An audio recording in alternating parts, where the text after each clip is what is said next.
Hello there guys and welcome back to the channel. So Jabari Panther's buff is live and I have done some testing.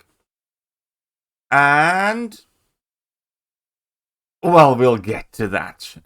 Let's first of all talk about what's changed and how we think of this buff, because I believe that generally Jabari Panther has been not necessarily made better, but definitely different. Right. So much of her kit remains the same. Some notable changes is that she does, in fact, gain cruelties now when opponents bleed immune. So, that would be good for a matchup like Photon or Thing or something where you're going up against bleed immune champion. That's a fairly old standard practice, stemming back to X23, I think. The most notable change for her is you can get up to 20 Huntress charges. And whenever you activate special attack with 10 plus 100 charge, you kind of enter the hunt. And make no mistake, this is kind of a quality of life change.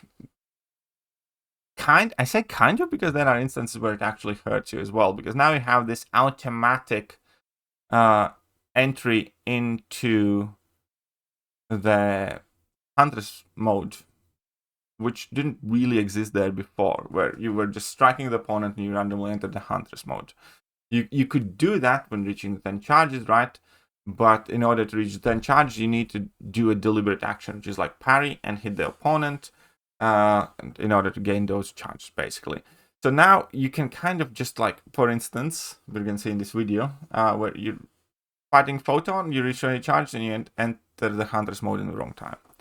But anyways, that overall, in vast majority of the matchups, does give you much more agency, where you can build up your charges, activate a special attack, get that fury, enter your hunt mode. The problem with this is there is no individual benefit for each of these charges, so there is no real incentive for you to go up to 20, and the hunt still lasts only the 9 seconds. So overall, the way it works out is that you get a bit more control here, but it doesn't really change anything, and there's no reason to build up to 20 charges. And in order to kind of mitigate it, because Kabam thought that with this and a few more changes, she's going to be spending much more time in her hunt mode, which is kind of true in some matchups. But they nerfed her precision, and it used to be like 8,000. Now it's 800, so she crits less, and by critting less, she also bleeds less. So that is definitely kind of like a big thing that they changed. They absolutely nerfed that precision to the ground. Another cool thing with gaining her hunt charges is now you can gain a hunt charge whenever you intercept as a ramp up. So again, it's a quality of life change. It is kind of easier to gain her charges. And in debuff heavy matchups, obviously when you purify a debuff or fail a miss or an evade, which hunt does, you pause your charge for like 2 seconds and you can keep up your hunt for like a very long time because of it. Other than that, not much really has changed. And the way it looks in practice is not always great. Right. So let's jump to the gameplay. So this is pre-buff Jabari Panther. I will do my best here to have like proper rotation. We're going to build up to, 9 charges, get the 10s to activate the level 2 immediately, and that's how we always played Jabari, basically. But again, this is the type of matchup where she doesn't have innate advantages from her kit, as opponent does not try to evade, opponent does not try to place debuffs on me, opponent does not try to force to make me miss hit. So this is as basic a bare-bone fight. And she does become stronger in matchups where she does have access to debuff purification or evade prevention and stuff like that. But look at this. First of all, look at how many crits in this special attack. Quite few. 37k hit there as well. And then after the special attack, every hit in my combo crit, every hit in my relic crit, and my heavy crit. And I got like nice 18 bleeds there. And 19 bleeds, 20 bleeds, and basically the Winter Soldier is dead. So this is pre-buff rank 2 Jabari Panther, 54 seconds. Let's try and do this post-buff. This is going to be effectively the same rotation. I will try to squeeze in an intercept here and there, but I will not get carried away with it because it's Realm of Legends and AI is dumb. So, now Jabari Panther, ramping up just like she did before, and that aspect of her really hasn't changed much. So I always, again, like in order to pull off her rotation perfectly, you also kind of want to make sure when you activate your special attack that puts you in the hunt, opponent is under bar power, so you can try and find an opening immediately and you do not need to wait out that special attack animation. So that is good because I was not forced to enter the hunt right there when I didn't want to. And here I am going into a combo, into a relic, into a heavy whilst Fury is still active. I get my 20 bleeds on. And I'm going for my level 2 here to finish out the fight. And it's 59 seconds. Basically the same thing, slightly slower. That's really what it is. So it was basically the same thing, slightly slower in generic matchup. A selling point, however, is meant to be a good matchups. Matchups like Photon. And first things first, full disclosure, I was trying this fight for like 8 minutes because it's not an easy fight. Because you still need to line things up, because you do not prevent her from gaining those charges. So unless you want to take a ton of block damage and whatnot, you do need to be careful. The second thing in this matchup that I discovered, I can't build up to my level 2. Because I get 20 charges and it automatically enters the hunt and there's nothing I can do about it.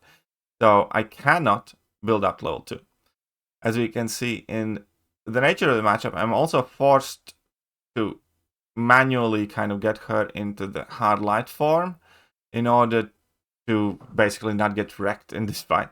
And that is not a sign of a good photon counter, is effectively what I'm trying to say. Like in a good matchup, you're not forced to wait out her hard light form. Here, the one useful thing she has against photon, really, well, she has 2 useful things. The one useful thing is in the hunt, she does bypass the miss, so you can parry. And the other one is obviously you do not get affected by inequity. Still took like 1 minute and 7 seconds, and this is like a similar length to a Battlegrounds fight. And it is not an easy fight. It is not, Mantis is easier, Crossbones is easier, Stackhand Spider-Man is easier against Photon than she is. The one fight, here I'm going to make a small mistake, but I did want to show this matchup she absolutely does annihilate. I will make a mistake here. I'll misdex this level 2. That's fine. But in this matchup, she absolutely wrecks it, basically. Because, again, you cleanse the debuffs.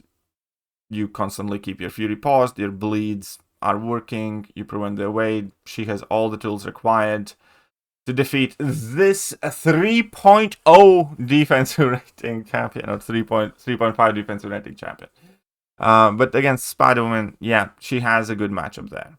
Against Photon, I'd say it's so-so. It's not awful, it's not great.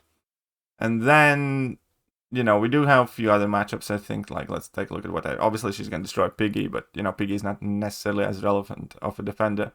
But also, against Thing, she's also not that great. She's kind of like the old version of her, because Thing doesn't apply debuffs to you, and he's bleed immune, and there's like nothing really working for you in the Thing's matchup much either. And then I tried her against High Evolution, and that was disastrously bad, because Cleanse doesn't work there, and her Enderweight and Hunt does not do anything to auto block either, so that was not a great time of fight. So, realistically, we have 4 good science defenders. Which would be, 4 good-ish science defenders right now in the game. Oh, she would be reasonably good against Rhino, even though Rhino messes with your bleeds. I guess I should have tested her against Rhino. But realistically, we have Thing, High Evolutionary, Spider-Woman, and Photon that we fight most often in science class. She's good against Spider-Woman. she's okay against Photon, and she sucks against Thing and High Evo. So that's the first comment here. I just don't think she has the matchups to be great. I really don't. It's like one of the big upsides, for instance, for Okoye is that she, goes out of her class very well and she does like a ton of those fights good. I don't think that is something that translates to Jabari Panther. Like, you can't use Jabari Panther against Dark Phoenix, or I don't think Jabari Panther is going to be particularly great against Yelena, for example. She just doesn't have that type of firepower, even if she would, get to pause her hunt. So, ultimately, my thoughts on Jabari Panther's buff is, whatever. Like, I just don't care about her. I didn't care much about her before. I thought she's, fine in specific circumstances, and I think she's exactly the same, arguably worse, in a generic short to mid fight. And I think in her designated specific science matchups, she's probably slightly better. But I don't think she's like good enough for me to care or rank her or invest in her.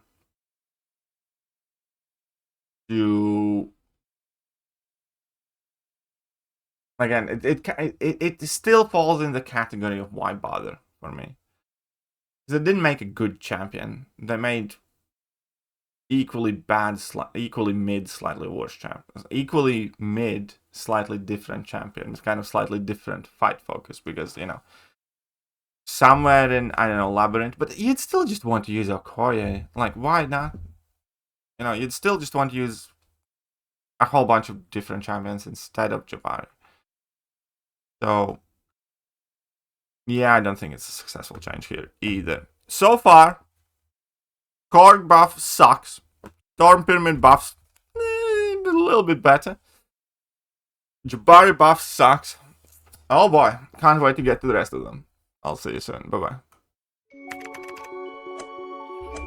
Hello there, guys, and welcome back to the channel. So, we have all the information about the next one.